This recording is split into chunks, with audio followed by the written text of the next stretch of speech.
Go. 1.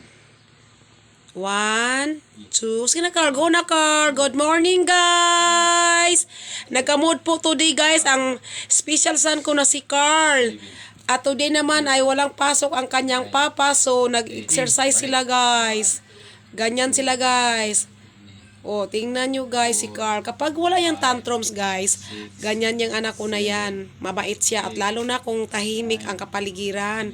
Kasi, guys, sensitive lang yan si Carl kapag ka may marinig siyang ingay. Kasi si Carl ay isang autism na bata.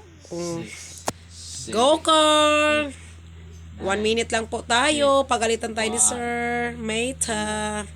Sige pa, go. 4, Go lang. 6, 7, Go lang tayo. 9, 10. Ah. 1, 2. Ayan, guys. Thank you for watching, guys. Bye!